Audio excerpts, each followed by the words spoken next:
So today is the 15th of January and it's my daughter's birthday and she turns 24 today. And I'm not allowed to buy her a card. I'm not allowed to buy her a present because we're estranged.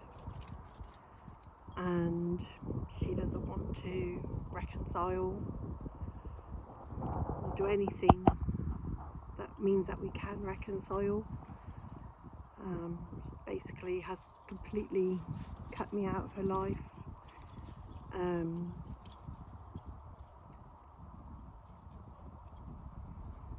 There's a lot behind that I could discuss.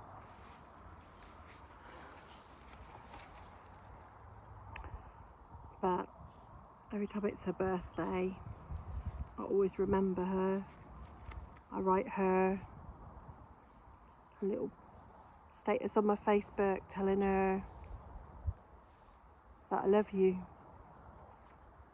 And I know you don't want me, but I love you. And I hope you have a great birthday. Because that's all I can do at the moment.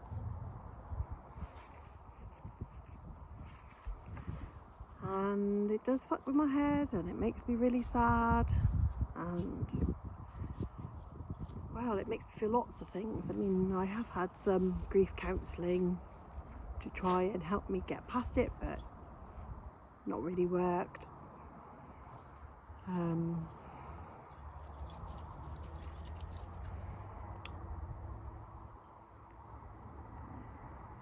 It's difficult, really difficult.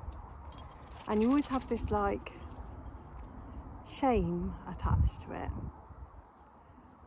because you know, when people say, oh, you know, if you've got kids, you know, you always say yes, and then you want to tell them all about your kids because you're proud of them and you're happy that they're succeeding in life, or are they? You know, you want to tell people all about your kids, and I can't do that because I don't really know.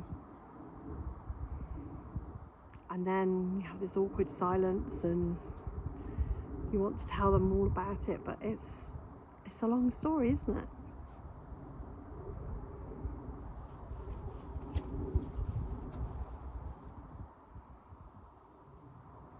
And I do miss her.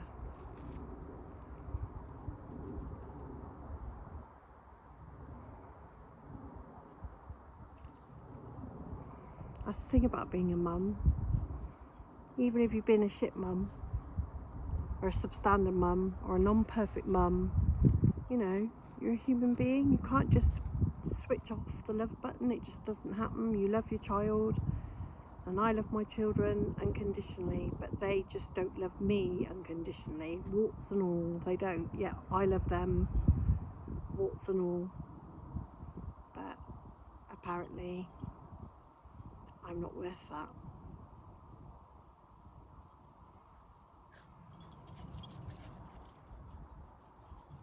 Anyway, I hope she does have a good birthday. I really do.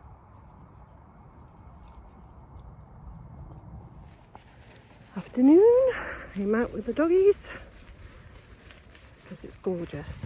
It's cold but gorgeous. I've come to the distinct conclusion at the grand age of 51 that there's quite a lot of miserable bastards in this world.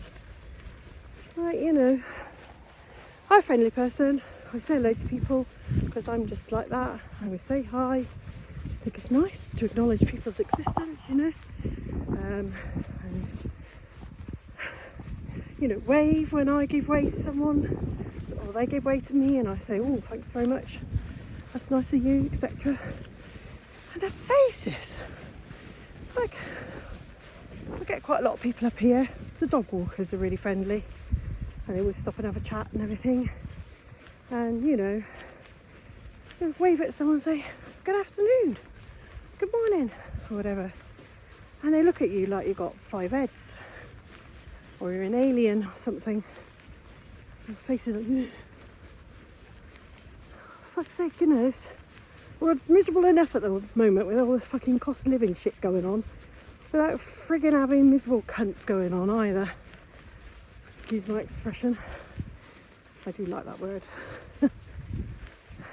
Sometimes it's just needed.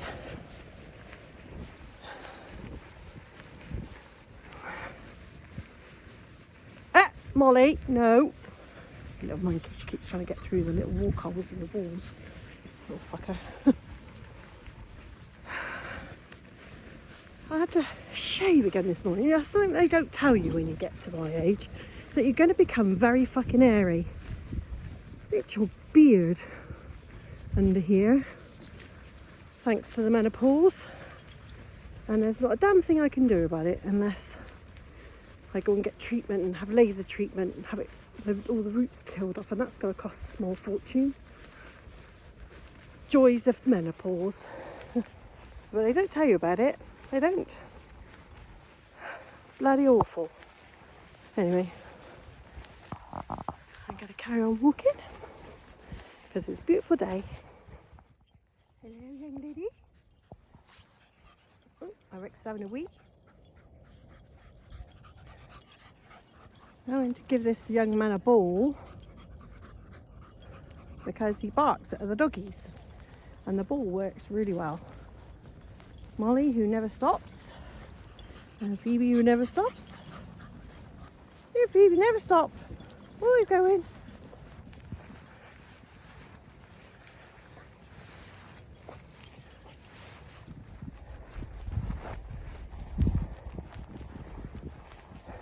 I say it's my mate, my neighbour who I come up with.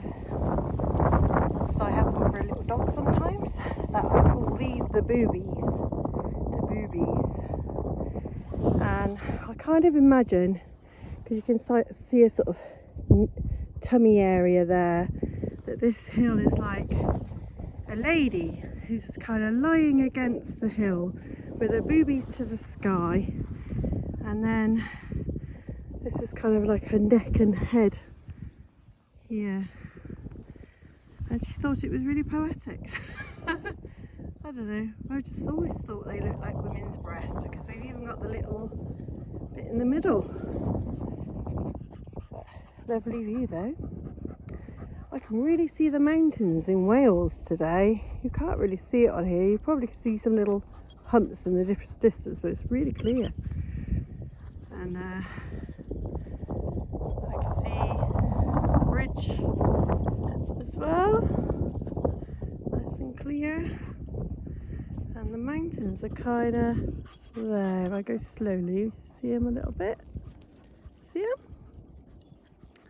So those are the Welsh mountains in the distance.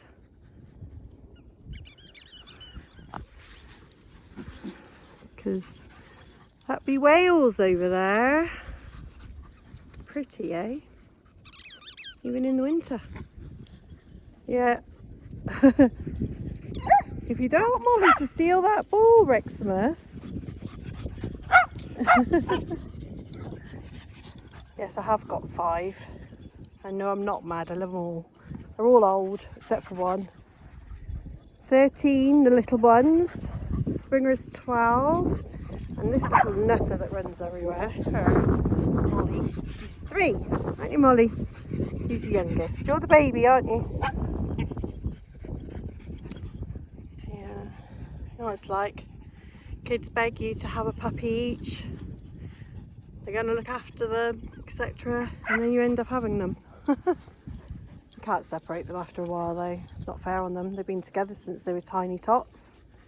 Especially you, Kimby Wimby, aren't you? You only know Rex. It's her brother. And Freya was 17 weeks when those two came along. So they've been together forever, basically. No way we could have separated them. Beautiful. Beautiful. I notice the trees are starting to get their little buds on, ready for spring. They're doing little piggy noises. She like snuffles and she's sniffing. You sound like a little piggy, Phoebes.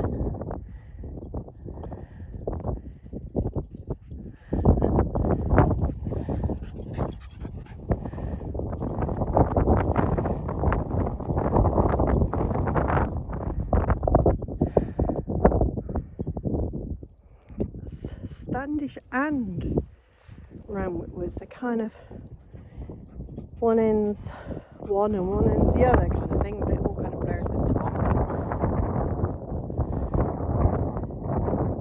And then bridge in the distance. Yeah, little piggy snorts.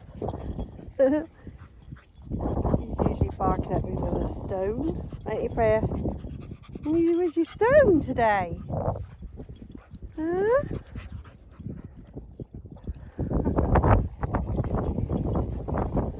Rex and his ballie.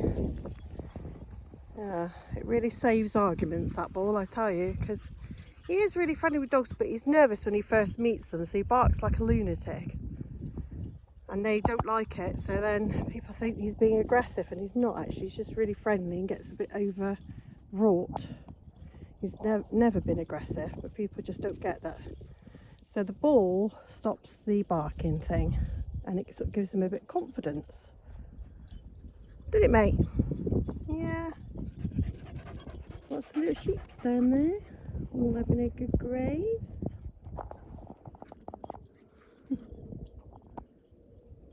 And the Cotswold Way walk. You see people down there, that's part of the Cotswold Way down there. And this path goes all the way along and it goes up into the woods.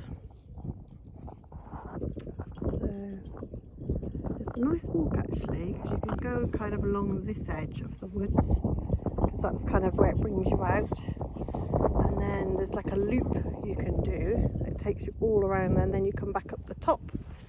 And then we did it in the snow partly, in my snow video, and then it brings you back at the car park. So you can kind of do a big loop around the woods, it's quite nice. And, people are down there enjoying the walk, as you can see. And got a doggy with them. It's a nice little farm. Got a little pond over there. Dursley and Cam Stinchcombe are down there. Sorry. Lovely day. Tweedledee! Tweedledum, tweedledum, tweedledee. So Spirit and his best friend Lola. Hey, best friends, aren't you? Yes. He's a bit of a lucky devil. He's got a lush view from up here. That's the Malverns over there. Yeah, beautiful. Ain't you, mate? Just put his insulated pyjamas on under his rug because it's meant to be -3. What's she doing to you? Is she bossing you about with her bum again? Yes.